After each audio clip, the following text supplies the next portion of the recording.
Bismillahirrahmanirrahim. Assalamualaikum warahmatullahi wabarakatuh. Perkenalkan, nama saya Reza Awalia Ali dari Program Studi Ekonomi Islam. Baik, di sini saya akan mencoba sedikit menjelaskan terkait kaidah usul fiqh. Check it out.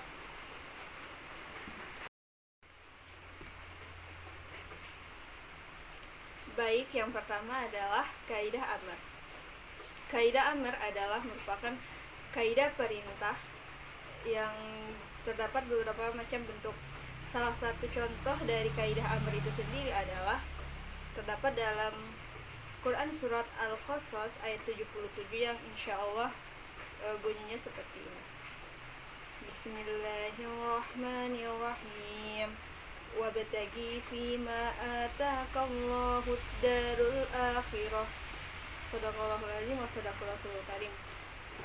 Berdasarkan ayat tersebut atau kutipan ayat dari Al-Qasas ayat 77 yang artinya maka dan carilah bagianmu bagi dunia untuk bagianmu di akhirat.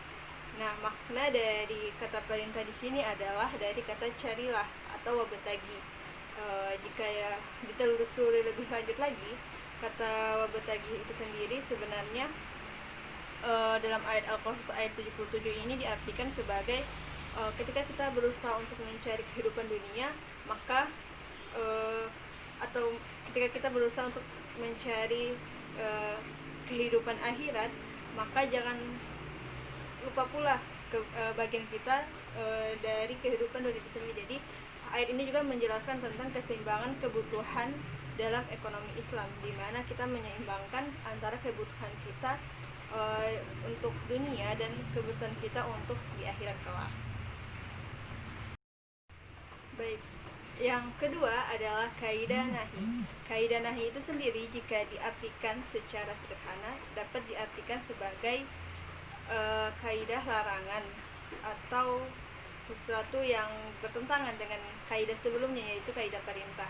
Nah, ketika ada kaidah amr, maka lawannya adalah kaidah nahi.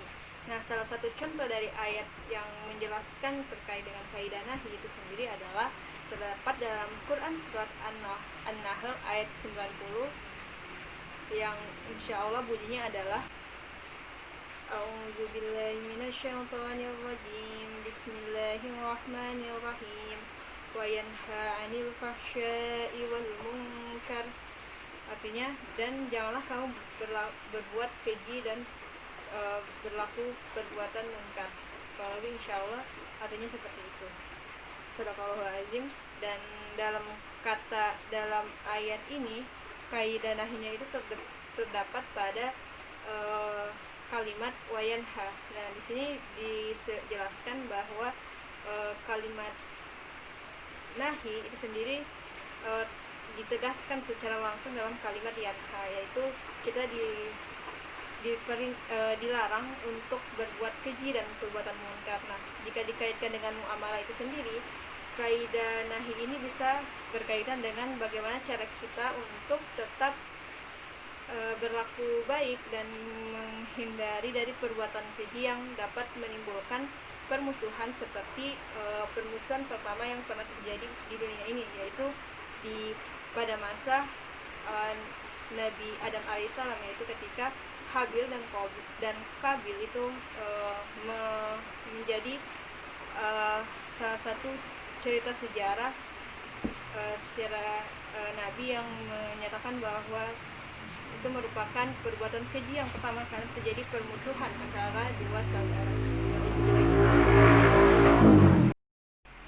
Baik, selanjutnya adalah kaidah am, yaitu kaidah yang menyatakan bahwa seluruh satuan itu merupakan sama.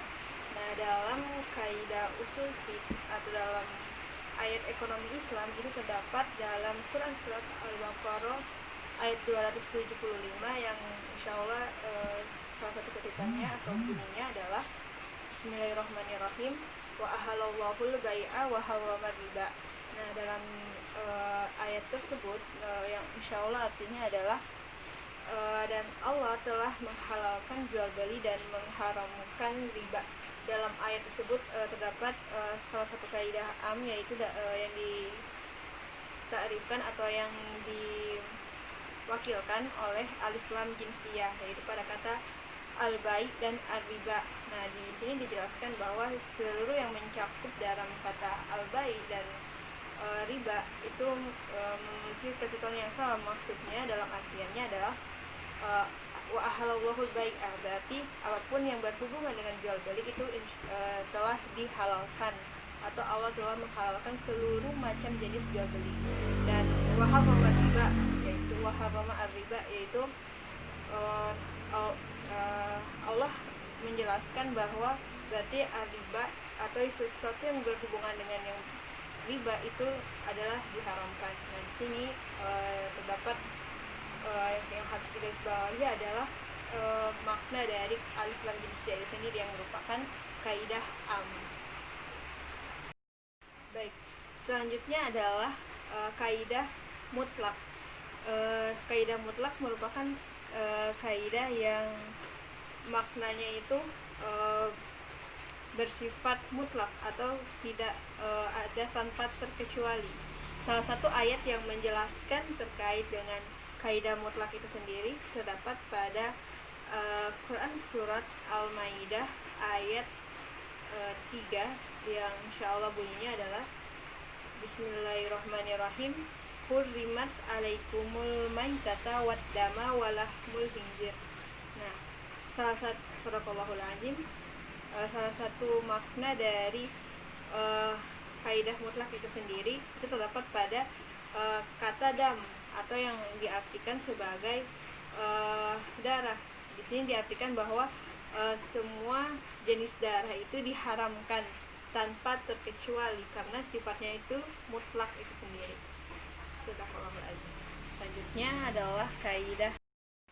Baik, jika dikaitkan dengan kaidah mutlak muqayyad, ayat tersebut merupakan contoh ayat mutlak karena tidak dibutuhkan penjelasan lebih lanjut seperti muqayyad dalam ayat lainnya, seperti ada terkait dengan ketentuan wudu yang terdapat ayat kaidah mutlak dan muqayyad dan sebagainya. Karena di dalam ayat tersebut, dalam ayat Al-Maidah ayat 3 itu terdapat kata yang sudah mutlak bahwa telah diharamkan, yaitu segala jenis darah yang berkaitan pada kalimat adam, atau yang diartikan sebagai darah. Baik, selanjutnya adalah kaidah mujmal. Kaidah mujmal itu sendiri dapat diartikan sebagai kaidah yang masih atau kalimat yang masih bersifat samar-samar atau masih terdapat makna lain atau membutuhkan ayat lain untuk menjelaskan makna dari ayat tersebut, seperti dalam Quran surat An-Nur ayat 56 yang insyaallah bunyinya adalah wa atuz zakah. Nah, itu yang artinya adalah maka tunaikanlah zakat.